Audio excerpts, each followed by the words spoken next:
Olá, de volta com o programa Vídeo Debate. Tenho a satisfação de receber aqui nos estúdios Fábio Osterman. Fábio, já tivemos aqui uma entrevista anterior que você explicou o que era o liberalismo. Seja bem-vindo. Muito obrigado, Tom. É sempre um prazer estar aqui batendo um papo contigo, com os teus espectadores, Brasil afora e, por que não, mundo afora, né? Já que hoje com a internet a gente consegue atingir muita gente aí nos lugares mais variados. Perfeito. Fábio, vamos relembrar o que é o liberalismo.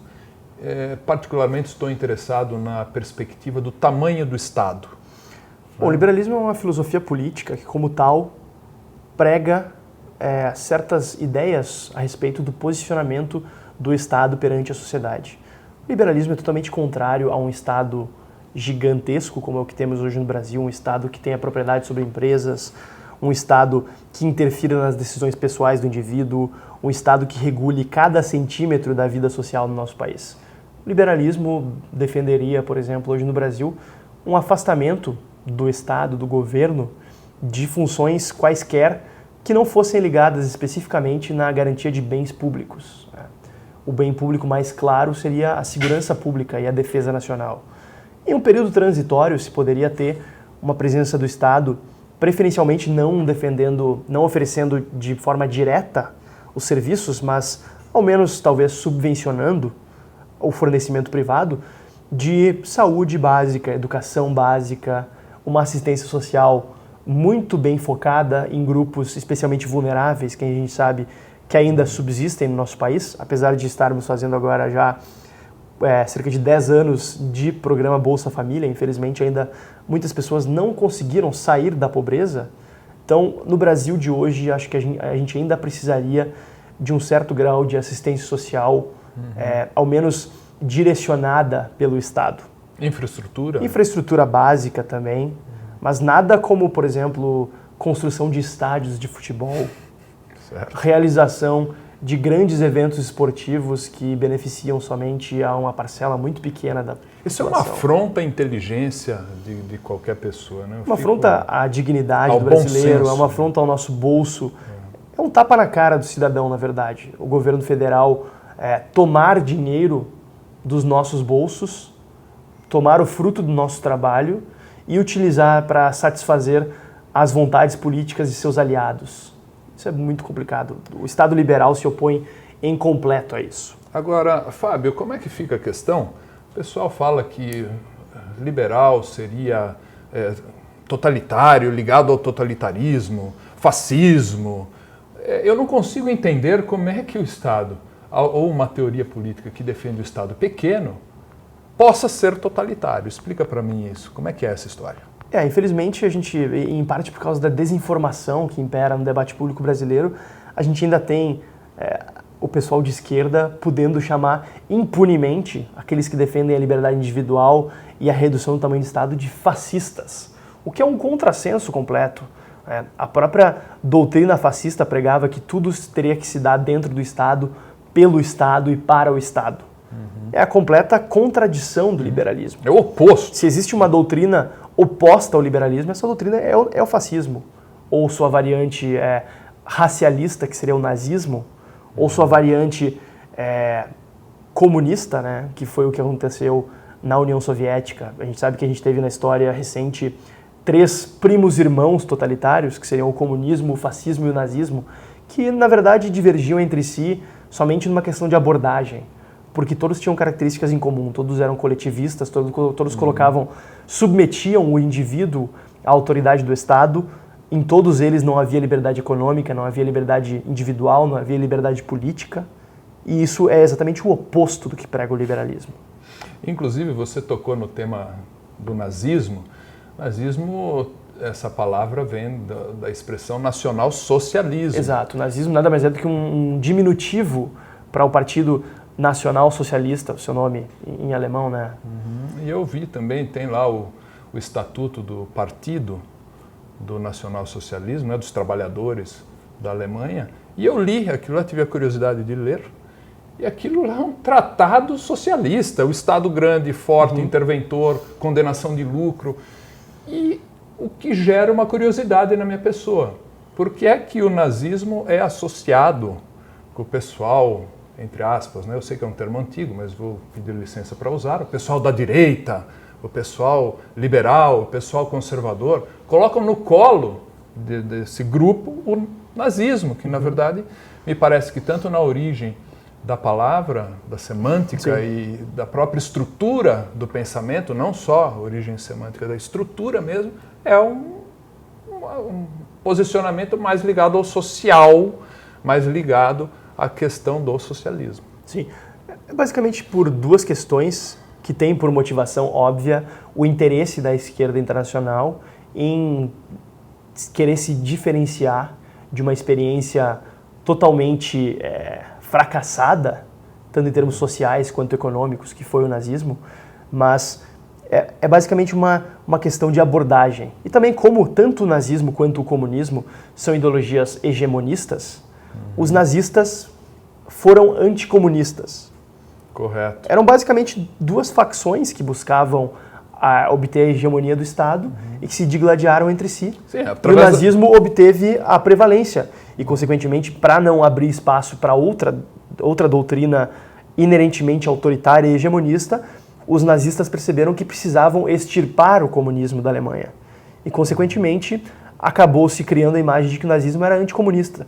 Mas mesmo nos primórdios da Segunda Guerra Mundial, o governo alemão firmou um acordo secreto de cooperação e um tratado de paz com a União Soviética, dada essa proximidade tão visceral entre os dois governos. Então é justamente o que eu penso, endosso suas palavras, porque penso eu que era mais uma questão de disputa de poder do que uma disputa de ideologias diferentes. E também tem o fato de que algumas pessoas se deixam levar pelo aspecto formal na gestão de empresas na Alemanha, porque na Alemanha, em teoria, as grandes empresas seguiram sendo privadas.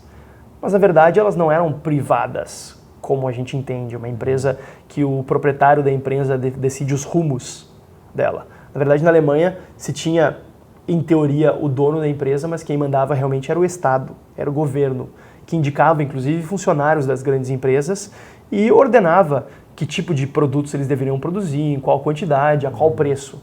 Isso não é propriedade privada. E é isso que existia na Alemanha, existia na Itália, e infelizmente tem existido cada vez mais no Brasil. Isso é algo muito preocupante. A gente tem o nosso sistema político-econômico tem se aproximado de maneira muito perigosa do fascismo da época da Segunda Guerra Mundial, com o Estado tendo controle sobre muitas empresas, com o Estado determinando ganhadores na nossa economia, com o Estado subsidiando algumas e sobretaxando algumas outras. Isso é algo muito perigoso, não só para a economia do país, mas especialmente para a política, pelo fato de gerar uma série de incentivos maléficos que fazem com que os empresários entendam que vale mais a pena investir no empreendedorismo político, ou seja, em fazer lobby em Brasília, em fazer lobby na Assembleia Legislativa, na Câmara de Vereadores, do que efetivamente em buscar inovar nos seus processos produtivos, inovar em melhores produtos, melhores serviços para servir aos consumidores. Fábio, eu vou pedir aqui desculpas ao meu telespectador, porque talvez alguns achem que eu vá afrontar a inteligência desses nossos amigos. Mas eu vou fazer essa pergunta em razão da ignorância que existe hoje no cenário político. PSDB e PT são liberais, neoliberais? PSDB é neoliberal? PT agora tem uma tendência liberal? Como que você, de direita, como é que você vê isso tudo? Olha, a expressão neoliberal, especialmente no Brasil, ela adquiriu um caráter um tanto quanto místico. Neoliberal, na verdade, se tornou um grande palavrão. Quando perguntam se eu sou neoliberal, eu geralmente respondo em tom de brincadeira que não sou neoliberal. Para mim, neoliberal é o Lula e o FHC. Eu sou liberal. Eu não sou neoliberal. E o PT e o PSDB são partidos que adotam posturas e defendem políticas liberalizantes somente casuisticamente, ou seja, somente quando lhes convém politicamente, mas eles não acreditam no liberalismo, eles não acreditam que o indivíduo deve ser soberano, eles não acreditam que as pessoas devem ter liberdade individual. Privatizam com vergonha. Privatizam com total vergonha e sempre como última opção. Privatizam somente quando tentaram todas as outras alternativas e, obviamente, não deram certo. Mas o próprio PSDB, que é tido no Brasil como um partido de direita, tem no seu programa partidário a prevalência do trabalho sobre o capital. seja, um partido que sequer que chega ao ponto de reconhecer essa dicotomia, já é um partido que não pode ser um partido liberal, né? Porque é uma dicotomia totalmente sem sentido, totalmente ultrapassada historicamente. O fato de se acreditar que capital e trabalho vivem em uma tensão permanente luta de classes. insociável. Luta de classes, isso é um conceito totalmente retrógrado e que não faz o menor sentido, especialmente hoje, em que nós vivemos em um período que a sociedade vive em redes, né? Quando o cara monta uma lojinha online para vender serviços, ou a carrocinha do cachorro-quente, esse cara autônomo, ele é o opressor, ele é oprimido. O jogador de futebol multimilionário que tem ofertas de 100 times de futebol e faz as mais variadas pedidas para ter suas vontades atendidas, ele é um opressor ou ele é um oprimido? E por aí vai, né? Chega a ser engraçado. Essa ideia, essa divisão, e mesmo essa ideia de que o empresário é inerentemente um opressor. É mau. Um dos grandes problemas, um dos grandes erros do marxismo é que Marx não compreendia a função fundamental do empresário como empreendedor, como descobridor de oportunidades, de criar riqueza no processo de mercado. Conectar as peças, Exato. Conectar as pessoas. Marx ignorava isso, então ele achava que toda a produção de riqueza estava no trabalho. A ideia dele de teoria do valor do trabalho foi refutada pouco depois da publicação do Capital, mas ele aparentemente não fez grande questão de se corrigir e deixar um trabalho mais honesto intelectualmente para as próximas gerações. Cabe a nós hoje desmascarar esses embusteiros que partem de uma visão empiricamente comprovada como equivocada e tentar trazer luz ao debate. Você sabe que eu fui para Washington e visitei lá em Washington um museu e tinha o Muro de Berlim. De um lado... O Newseum. O Newseum, exatamente. Museu da Imprensa. Né? Museu da Imprensa. Sensacional. Né? Maravilhoso, também gostei. Recomendo que quem for guarde umas 4, 5 horas para passar lá, porque tem muita coisa. Com certeza, tem muita coisa. Inclusive temos imagens aqui, vou pedir aí para exibir as imagens. Mas o que eu notei lá, né, quando vi o Muro de Berlim, de um lado do muro, o muro todo pintado, colorido, enfim, com liberdade de expressão.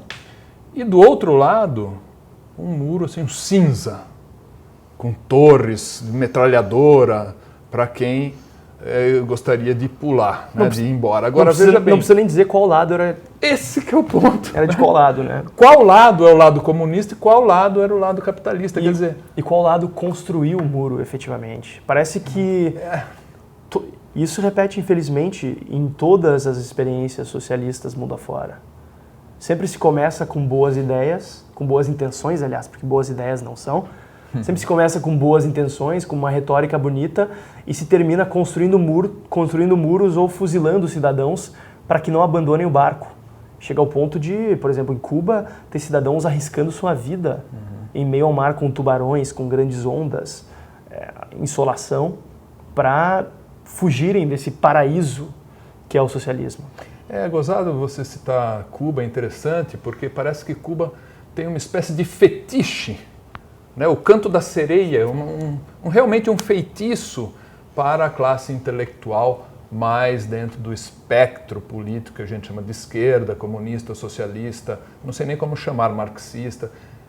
Como é que fica essa questão, né? Por que existe essa sedução, né? O que leva essas pessoas a um movimento genuflexo a esses regimes, mesmo sabendo que empiricamente, em todos os locais do mundo, em todos os tempos da história humana, são sistemas fracassados. O pessoal que defende o socialismo, o comunismo, eles geralmente tentam trazer a ideia de que, não, na verdade, o que houve lá não foi o socialismo de verdade. Que nem ontem eu vi um post no Facebook do deputado Jean Willis, que acho que é uma das figuras, um dos emblemas mais patéticos do neocomunismo brasileiro, ele falando que Cuba, na verdade, não é socialista, porque o socialismo é democrático. Desde quando, Jean Willis? Desde quando o socialismo democrático? Em qual situação tivemos socialismo democrático? Nunca houve uma experiência de socialismo democrático, basicamente porque é impossível ter democracia com o socialismo, com o controle estatal dos meios de produção. Quando o Estado domina toda a vida econômica de uma sociedade, não há espaço para o indivíduo, não há espaço para o cidadão e não há espaço para a sociedade civil. E a existência de uma sociedade civil forte, uma sociedade civil atuante, é fundamental para a sobrevivência da democracia. Quando tudo passa por decisões políticas, o indivíduo se torna meramente um robô, meramente um objeto do sistema. E não se pode ser sujeito e objeto ao mesmo tempo. Essa é uma questão tão óbvia para mim. Mas, especificamente sobre Cuba, é curioso, porque essas pessoas aparentemente nunca se prestaram a conversar com cubanos que foram embora de Cuba para saber a respeito.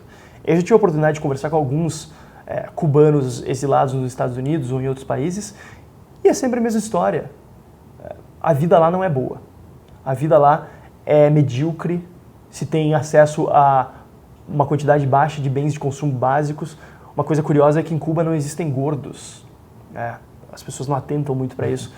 Se você vê algum gordo em Cuba, geralmente é ou algum músico famoso ou alguém próximo ao regime. Basicamente porque lá se tem racionamento até de comida. Além de se ter racionamento, é claro, de produtos básicos, de higiene, produtos médicos. O que dizer, então, de tecnologias que são tão fundamentais para todas as pessoas nos países civilizados hoje, como um aparelho celular, um computador, que facilita a pessoa ter acesso a outras realidades. Em Cuba, por uma questão não só de escassez material, mas também de estratégia política, o governo limita o acesso das pessoas a isso. É o iPhone opressor. Exato. Né? Eles sabem que uma tecnologia como ter a internet no celular é algo muito libertador. É algo que possibilita não só que a pessoa que se comunique de maneira mais privada com outras pessoas, como também permite que ela tenha acesso a um mundo de informações e a outras realidades. Né?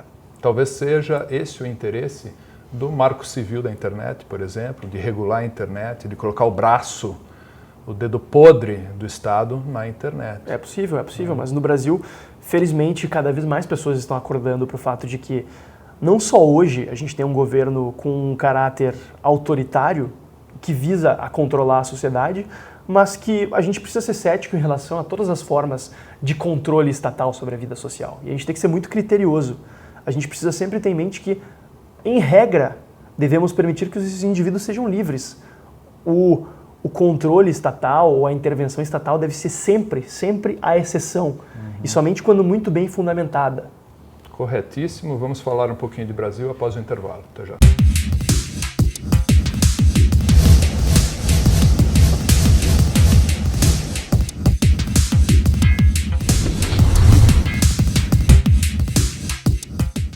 Olá, de volta com o programa Vídeo Debate. Você está no segundo bloco desse programa com Fábio Osterman. Fábio, bacana você estar aqui, muito bom mesmo estar de volta aqui ao Vídeo Debate.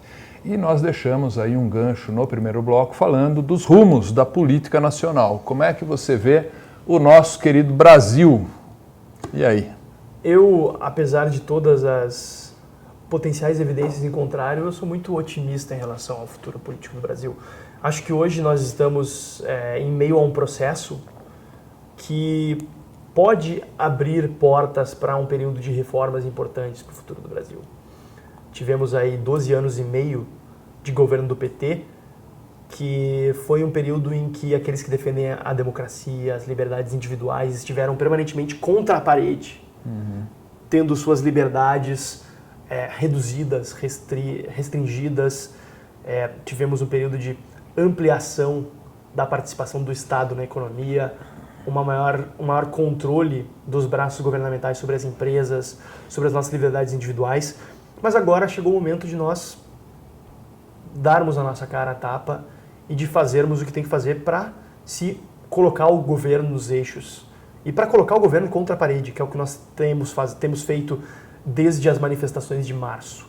Esse, na verdade, acho que foi o grande trunfo das manifestações, que foram capazes de colocar um governo que, depois das eleições do ano passado, parecia imbatível, porque, enfim, diante de todos os acontecimentos e diante da notória incompetência e incapacidade para governar da presidente, ela ainda foi lá e ganhou mais uma eleição.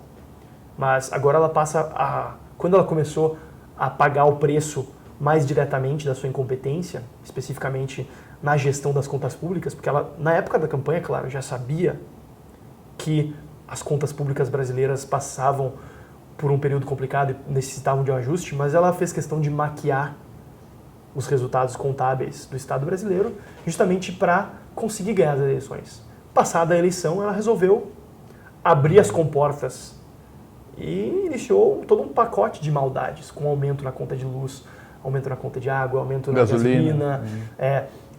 Também a gente passou a pagar o preço da taxa de juros artificialmente mantida baixa, que agora ela basicamente está fazendo o que ela acusou seu adversário à época da campanha eleitoral, Aécio Neves, de vir a fazer caso eleito, que é plantar juros e colher a inflação.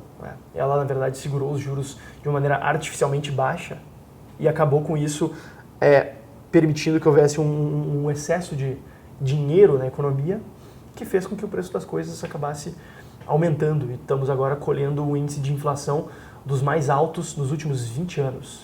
Isso é muito grave.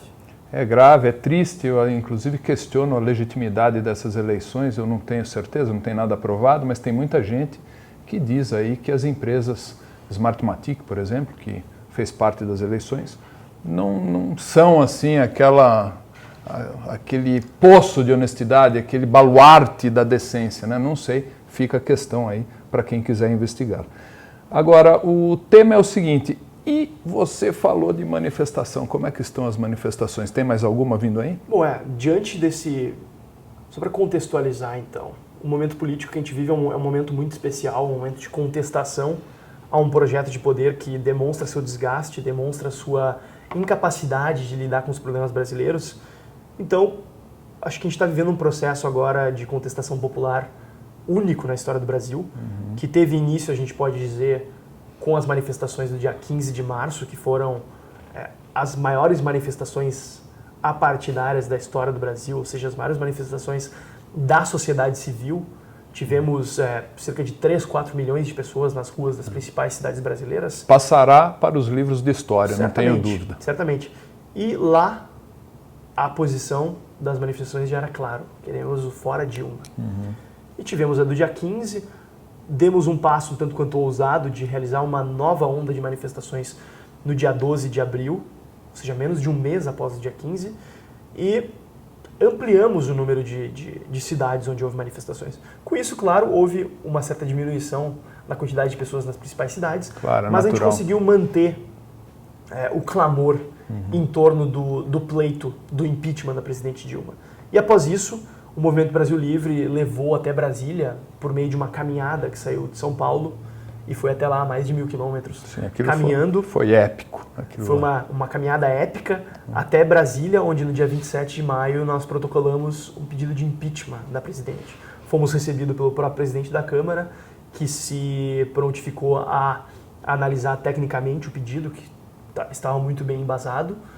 E, a partir daí, estamos agora num processo de canalização do clamor popular que existe em favor do impeachment para que chegue até o Congresso. Temos, por exemplo, o nosso site do Placar Fora Dilma, cujo endereço é placarforadilma.com, que apresenta de maneira clara o posicionamento dos deputados federais a respeito do impeachment.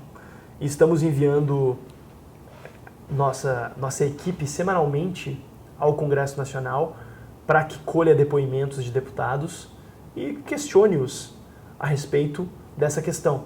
Se o deputado é a favor do impeachment, ele entra com mais um voto para o sim do placar. Se ele é não, ele entra com mais um voto não. E lá no site nós dispomos de todas as informações de contatos dos deputados para que o pessoal que faz parte das nossas redes possa fazer sua parte também, pressionando, ligando para o comitê, mandando e-mail, entrando na página e comentando. E a partir daí, para que a gente feche esse gap que existe entre os nossos representantes em Brasília, que é uma cidade que foi construída propositalmente longe do povo, e o povo efetivamente. Né? A gente tem hoje essa ferramenta que é a internet, que é tão importante, que facilita tanto a interação social, e a gente precisa usar isso de maneira inteligente, de maneira estratégica. E é isso que a gente está tentando fazer. E agora, embasado pela existência do pedido de impeachment e também pelo clamor popular que tem se criado com essas últimas denúncias e essa possibilidade da presidente Dilma ter não só suas contas de campanha,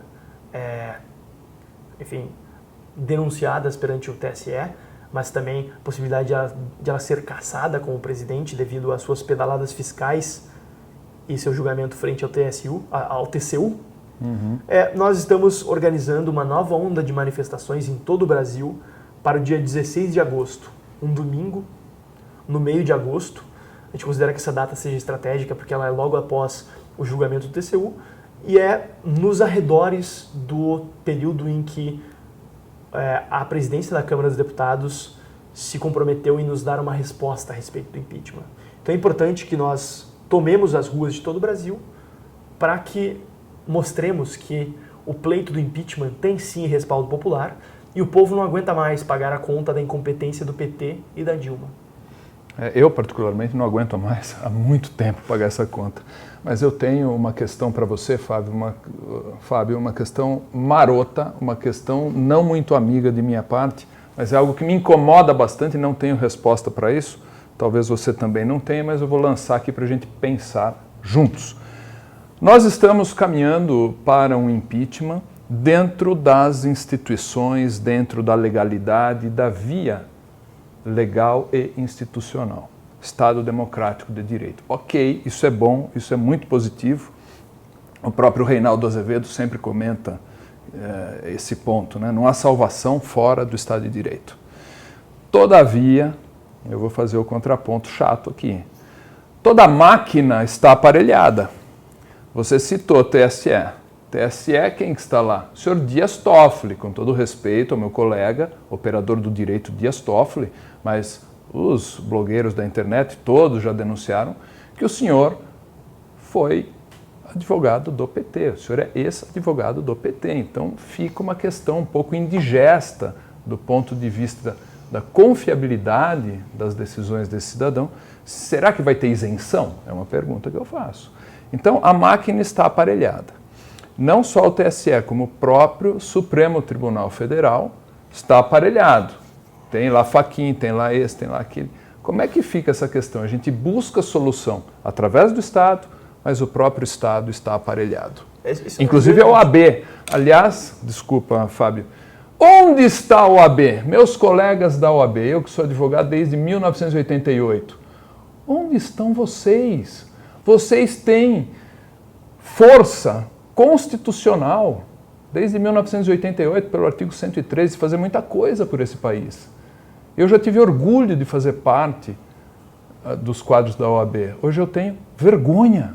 Quer dizer, a OAB não faz nada. O Brasil pegando fogo e vocês estão aí em silêncio. Como é que fica essa questão? Façam alguma coisa. Vocês têm o poder e têm a caneta na mão. Tem que fazer alguma coisa. E outra situação também que resta aqui minha indignação é a mídia televisiva. Uma mídia... falta muita testosterona para a nossa mídia. Está faltando, é uma mídia cheia de adulações ao governo, uma coisa muito triste está acontecendo. Passo todo esse abacaxi para você. Um fato que a gente percebe é que o establishment político, ou seja, o status quo, as instituições formais e informais que compõem o grande quadro político brasileiro, ele se move muito lentamente. O que é bom, pelo fato de que dá estabilidade para as instituições e previsibilidade, mas acaba sendo ruim em situações em que já é claro e notório que a gente está sendo governado por uma presidente, por um partido que não dispõe mais de condições políticas, jurídicas e especialmente morais de estarem à frente do Brasil.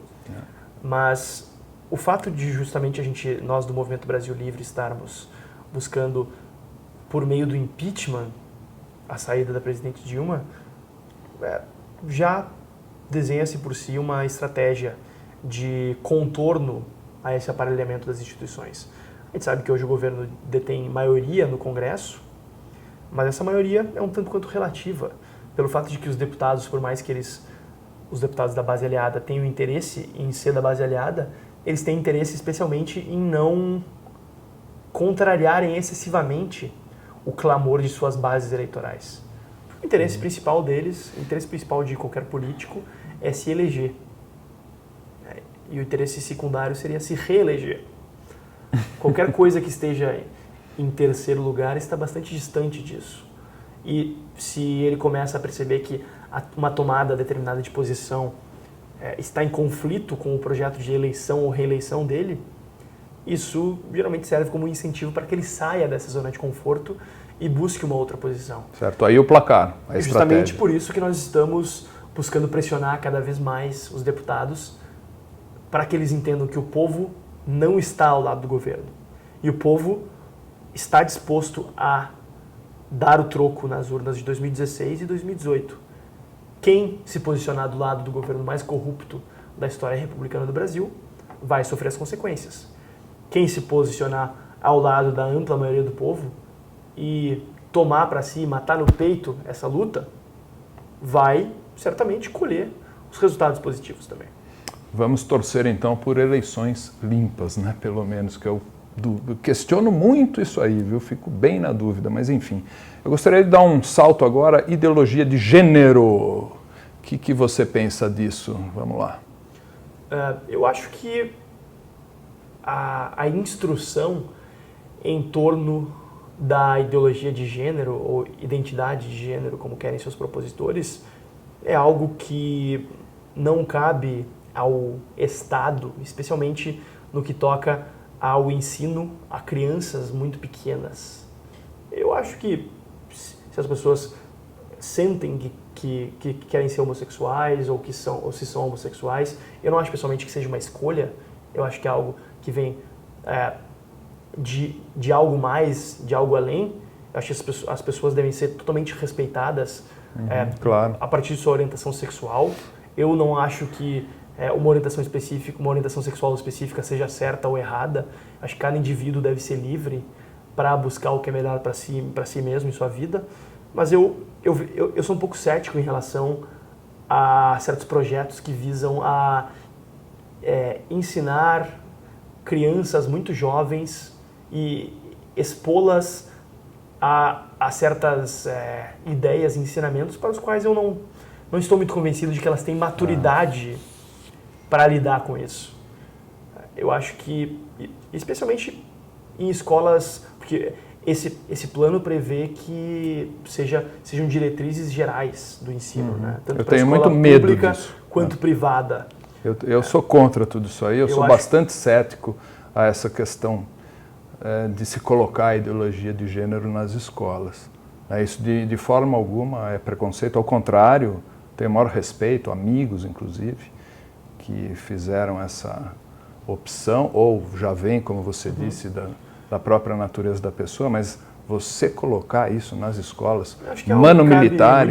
Muito mais a sociedade promover um ambiente de tolerância e de respeito à diversidade do que propriamente o Estado. Até porque a gente percebe nisso também mais uma estratégia eu também vejo de subversão das bases da sociedade e também de criar uma espécie de divisão política, porque isso é uma estratégia muito utilizada. É muito antiga, inclusive. Por esse governo, a estratégia de dividir para conquistar. É isso aí. E de criar, às vezes artificialmente, grupos supostamente minoritários e ressaltar suas diferenças, quando na verdade se deveria ressaltar as convergências, né, e as similaridades. E, claro, respeitar as diferenças. Claro. Mas chamar atenção para o fato de que somos todos humanos, somos todos cidadãos brasileiros e devemos ter direitos iguais, nem a mais nem a menos.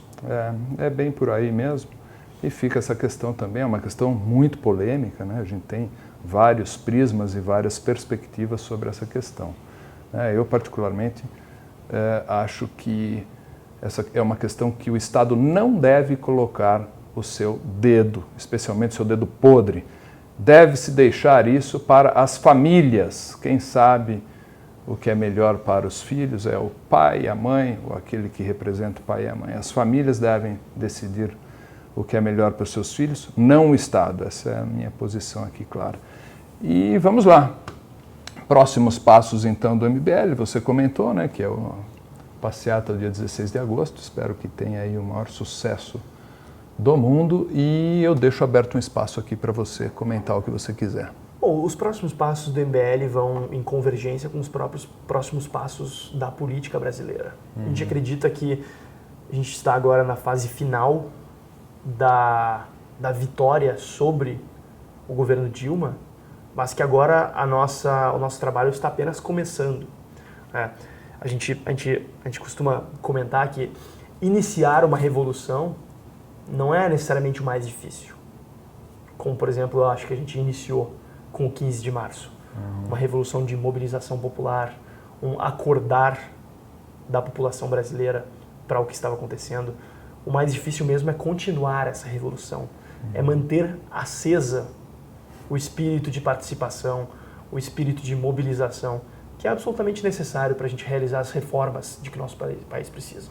Então, o Movimento Brasil Livre está agora em um momento de consolidação e estruturação para que possa desenvolver seus projetos a médio e longo prazo. Nós queremos ser um movimento político que realmente tenha impacto no futuro do Brasil.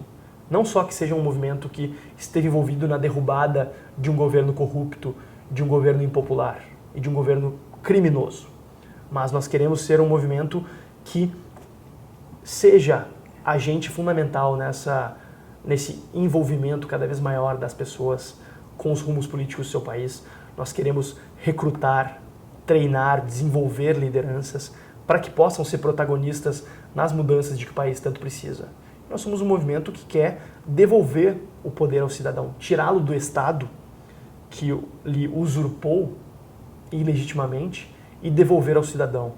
Então nós queremos agir como um movimento realmente que atue junto à sociedade para realizar pressão na política e para poder nortear o desenvolvimento do nosso país para um ambiente de mais liberdade, mais prosperidade e mais justiça.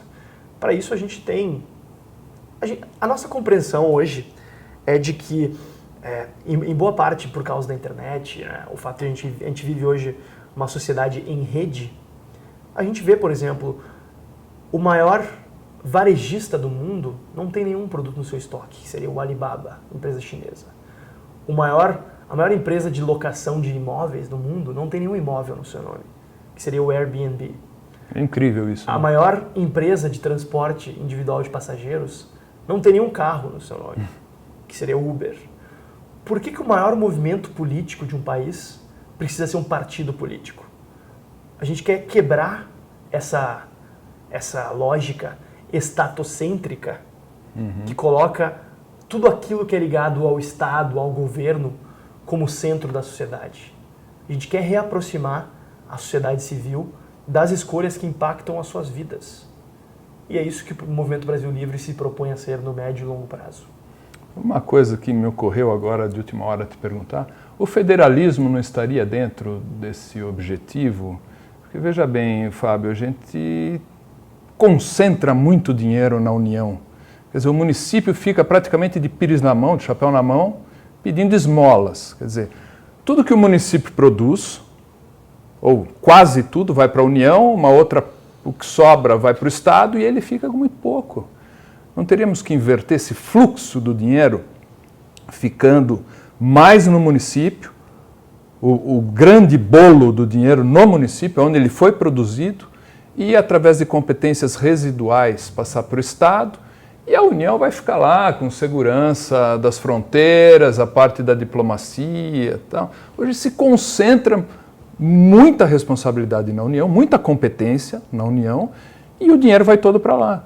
E esse retorno do dinheiro tem pedágios aí e vazamentos que praticamente inviabilizam o país. O que você acha disso? Eu dei minha opinião, você fica à vontade para contrariá-la. Eu concordo plenamente. Eu acho que o Brasil hoje, da forma como o Estado brasileiro é estabelecido, de forma tão unitária e tão centralizada, ainda que em teoria sejamos uma república federativa, no Brasil nós temos uma federação às avessas, onde a União concentra praticamente todas as competências e atribuições, e aquilo que não interessa a ela delegou aos estados, e aquilo que não interessava aos estados foi delegado aos municípios, quando deveria ser, na verdade, o contrário.